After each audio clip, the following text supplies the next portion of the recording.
Assalamualaikum warahmatullahi wabarakatuh. Perkenalkan, nama saya Widya Nova Anisya, NIM 111080957,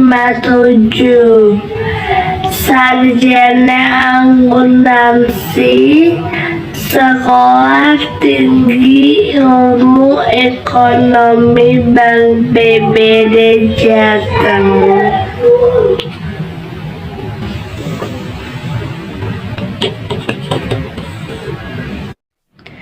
Baik, di sini saya akan mempresentasikan tentang materi analisis laporan keuangan bank.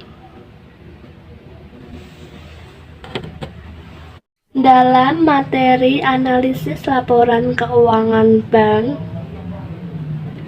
ini, saya akan membahas mengenai 10 subbab, di antaranya pengertian bank, pengertian laporan keuangan, pengertian analisis laporan keuangan bank, jenis laporan keuangan bank, manfaat analisis laporan keuangan bank, rasio likuiditas, rasio rentabilitas, rasio kapital, rasio biaya kerja, dan rasio aset.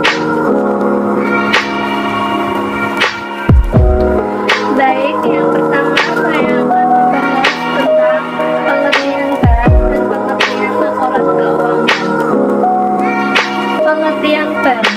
Bank adalah lembaga keuangan yang tujuannya menghidup dan menyalurkan kepada masyarakat agar meningkatkan dan hidup penghasilan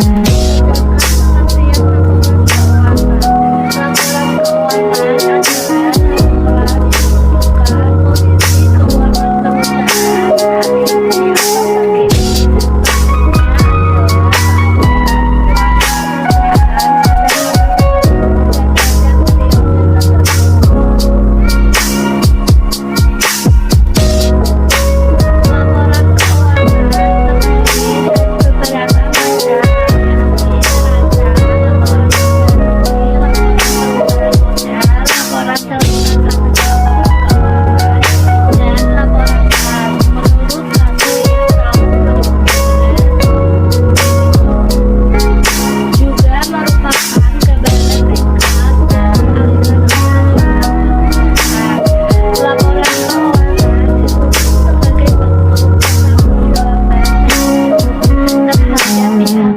yang berkepentingan dengan kinerja bank yang dicapai selama periode tertentu.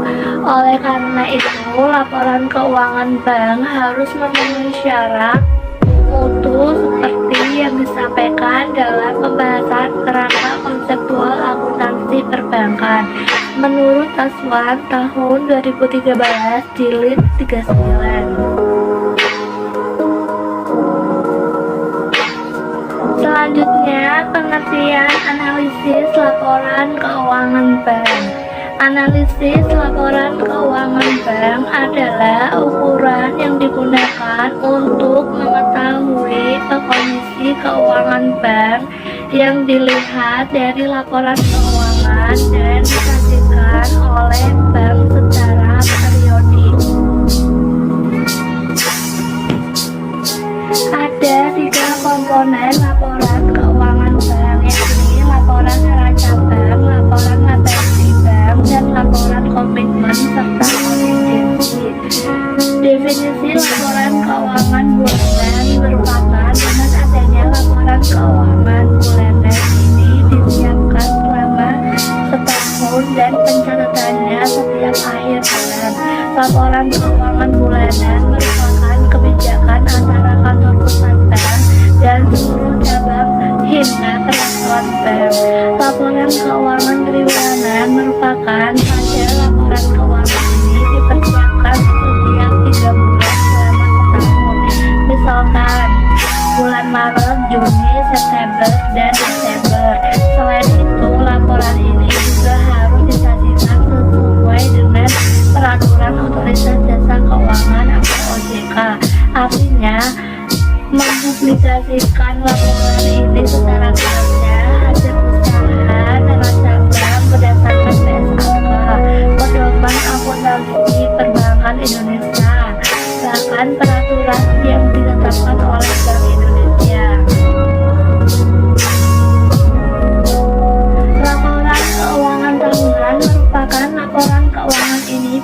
hanya disediakan setiap tahun, di mana laporan ini juga bertujuan untuk memberikan informasi mengenai kondisi keuangan bank secara menyeluruh. Dengan begitu, laporan ini akan memberikan gambaran kepada nasabah maupun publik mengenai kinerja serta performa dari bank tersebut selama setahun. Di sisi lain, laporan keuangan tahunan ini juga harus memberikan transparansi, karena laporan ini akan diberikan kepada Bank Indonesia, lembaga keuangan lain, hingga terlibat dalam pengembangan usaha bank. Laporan neraca bank merupakan di mana laporan ini menggambarkan kekayaan, kewajiban atau hutang, dan juga modal suatu perusahaan. Laporan laba rugi bank merupakan laporan dalam memberikan informasi mengenai jumlah pendapatan suatu perusahaan selama periode tertentu. Secara bentuknya, laporan laba rugi ini disajikan secara multiple step maupun berjenjang. Selain itu, perhitungan pendapatan bunga bersih dapat dihitung melalui pendapatan bunga dan biaya bunga. Bahkan, jumlah pendapatan bunga bersih ini akan menginformasikan mengenai tingkat penyebaran pendapatan yang terjadi di bank. Laporan komitmen dan kontingensi merupakan rekening administratif yang dapat disajikan secara terpisah mengenai antara komitmen dan kontingensi.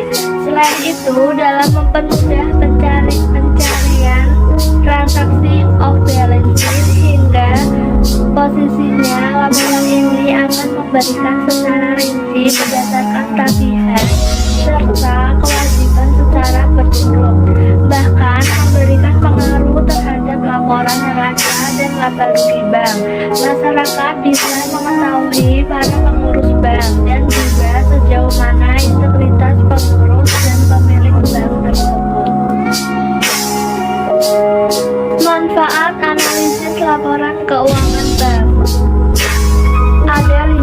Yang pertama, perkiraan terhadap hasil dan kondisi keuangan bank. Yang kedua, diagnosis terhadap masalah manajerial, operasional, dan masalah lainnya.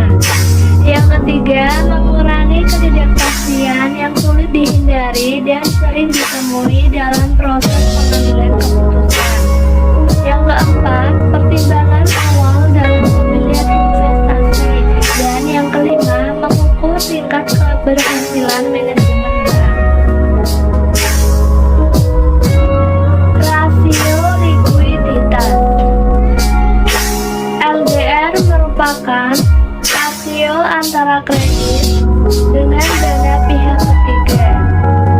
Semakin tinggi rasio ini, maka akan memberikan indikasi rendahnya kemampuan likuiditas bank yang bersangkutan.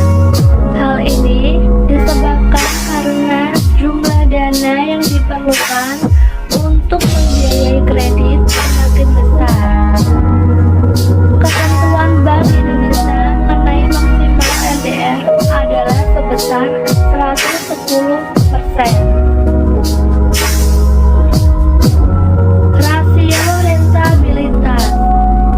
ROA adalah rasio yang digunakan untuk mengetahui kemampuan bank dalam menghasilkan keuntungan secara relatif dibandingkan dengan nilai total asetnya. Rasio ini sangat penting, mengingat keuntungan yang memadai diperlukan untuk mempertahankan sumber-sumber modal bank. Rasio kapital. CAR merupakan perbandingan antara modal sendiri dengan aktiva seimbang. Menurut risiko atau ATMR merupakan penjumlahan baik itu aktiva neraca maupun aktiva administratif yang telah dikalikan bobotnya masing-masing. biaya dana. Salah satu macam dari rasio biaya dana adalah cost of sustainable fund atau COLF. Rasio ini untuk mengetahui harga dana yang bisa dijual. Sesuai ketentuan Bank Indonesia atau BI, setiap bank harus menyisihkan dana reserve requirement atau RR sebesar 5%, sehingga dana masyarakat yang bisa dijual maksimal 93%. Rasio aset RORA adalah rasio yang membandingkan antara laba kotor dengan besarnya risiko aset yang dimiliki. Nilai RORA yang tinggi mengindikasikan bahwa pendapatan yang diterima besar, sehingga laba yang diperoleh juga optimal dan berpengaruh pada kenaikan harga saham. Contoh laporan keuangan bank. Pada rasio likuiditas terdapat beberapa rasio likuiditas yang dipakai dalam penelitian ini adalah yang pertama current ratio atau rasio lancar, yang rumusnya aktiva lancar dibagi hutang lancar dikali 100%. Pada tabel 3.6 ini, current ratio pada PT Bank Rakyat Indonesia tahun 2014 sampai 2017, yakni pada tahun 2014 aktiva lancar sebesar 801.984, hutang lancar sebesar 704.278, current ratio sebesar 113,87%. Pada tahun 2015, aktiva lancar sebesar 878.426, hutang lancar sebesar 765.299, current ratio sebesar 114,78%. Tahun 2016, aktiva lancar sebesar 1.003.644, hutang lancar sebesar 856.832, current ratio sebesar 117,13%. Dan pada tahun 2017, aktiva lancar sebesar 1.126.248, hutang lancar sebesar 958.901, dan current ratio-nya sebesar 117,45%. Return on asset atau pengembalian atas seluruh aset, yang rumusnya net income atau laba bersih dibagi total aktiva dikali 100%. Pada tabel 3.8 ini, ROA pada PT Bank Rakyat Indonesia tahun 2014 sampai 2017, yakni pada tahun 2014 laba bersih sebesar 24.227, total aktiva sebesar 801.984, ROA sebesar 3,02%. Pada tahun 2015, laba bersih sebesar 25.411, total aktiva sebesar 878.426, ROA sebesar 2,89%. Pada tahun 2016, laba bersih sebesar 26.228, total aktiva sebesar 1.003.644, ROA sebesar 2,61%. Dan pada tahun 2017, laba bersih sebesar 29.044, total aktiva sebesar 1.126.248, dan ROA sebesar 2,57%. Kas rasio atau rasio kas, yang rumusnya kas ditambah marketable securities dibagi current liabilities dikali 100%. Pada tabel 3.7 ini, kas rasio pada PT Bank Rakyat Indonesia tahun 2014 sampai 2017, yakni pada tahun 2014 kas sebesar 22.188.566, marketable securities sebesar 8.307.503, current liability sebesar 680.865.099, kas rasio sebesar 4,47%. Pada tahun 2015, kas sebesar 28.470.316, marketable securities sebesar 10.532.381, current liability sebesar 733.606.581, kas rasio sebesar 5,31%. Pada tahun 2016, kas sebesar 25.212.024, marketable securities sebesar 24.800.781, current liabilities 856.831.836, kas rasio sebesar 5,83%. Dan pada tahun 2017, kas sebesar 24.797.782, marketable securities sebesar 30.619.658, current liability sebesar 958.900.948, dan kas rasio sebesar 5,77%. Return on equity yang rumusnya laba bersih dibagi total ekuitas. Pada tabel titik 39 ini, ROE pada PT Bank Rakyat Indonesia tahun 2014 sampai 2017, yakni pada tahun 2014 laba bersih sebesar 24.227, total ekuitas sebesar 97.706, ROE sebesar 31,52%.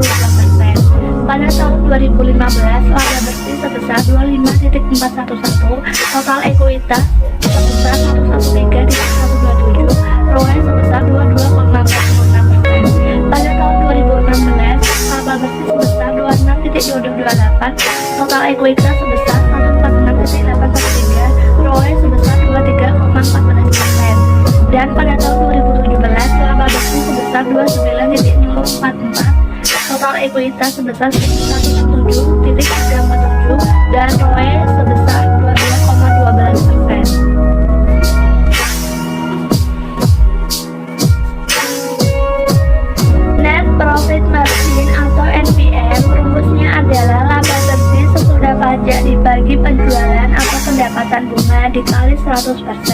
Pada tabel 3.10 ini, NPM pada PT Bank Rakyat Indonesia tahun 2014 sampai 2017, yakni pada tahun 2014 laba bersih sesudah pajak sebesar 24.227, pendapatan bunga sebesar 75.122, NPM sebesar 32,25%. Pada tahun 2015, laba bersih sesudah pajak sebesar 25.411, pendapatan bunga sebesar 85.434, NPM sebesar 29,74%. Pada tahun 2016, laba bersih sesudah pajak sebesar 26.228, pendapatan bunga sebesar 93.995, NPM sebesar 27,90%. Dan pada tahun 2017, laba bersih sesudah pajak sebesar 29.044, pendapatan bunga sebesar 109.899, dan NPM sebesar 28,22%. Sedangkan pada tabel 3.11 ini, rasio profitabilitas serta penilaian kinerja keuangan berdasarkan standar Bank Indonesia pada PT Bank Rakyat Indonesia Persero Tbk tahun 2014 sampai dengan tahun 2017 ada 3, yakni yang pertama pada rasio ROA pada tahun 2014 sebesar 3,02%, pada tahun 2015 sebesar 2,59%. Sedangkan pada tabel 3.11 ini, rasio profitabilitas serta penilaian kinerja keuangan berdasarkan standar Bank Indonesia pada PT Bank Rakyat Indonesia Persero Tbk tahun 2014 sampai dengan tahun 2017 ada 3, yakni yang pertama pada rasio ROA pada tahun 2014 sebesar 3,2%, pada tahun 2016 sebesar 2,89%, pada tahun 2016 sebesar 2,61%, pada tahun 2017 sebesar 2,67%. Nilai rata-ratanya sebesar 2,77. Pasangannya sangat sehat. Yang kedua pada rasio ROE pada tahun 2014 sebesar 31,52%, pada tahun 2015 sebesar 22,46%, pada tahun 2016 sebesar 23,14%, pada tahun 2017 sebesar 2,12%. Nilai rata-ratanya sebesar 24,74. Keterangannya sangat sehat. Dan yang ketiga pada rasio NPL pada tahun 2014 sebesar 32,25%, pada tahun 2015 sebesar 29,74%, pada tahun 2016 sebesar 27,90%, pada tahun 2017 sebesar 28,22%. Nilai rata-ratanya sebesar 29,52. Keterangannya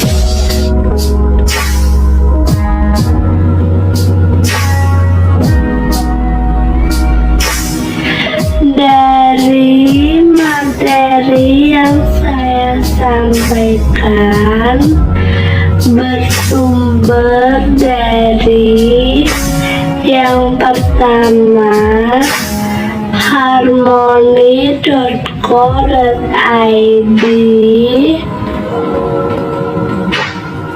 laporan keuangan bank, jenis dan contohnya.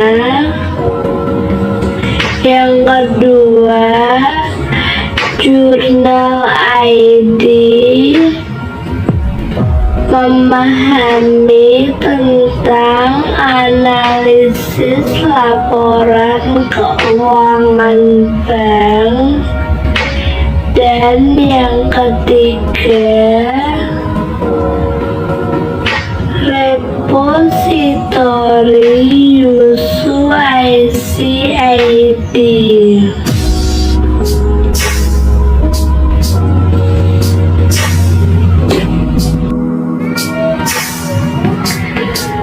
Sekian presentasi yang dapat saya sampaikan.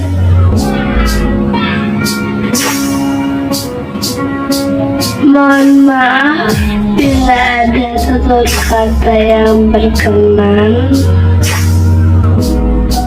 Saya ucapkan terima kasih.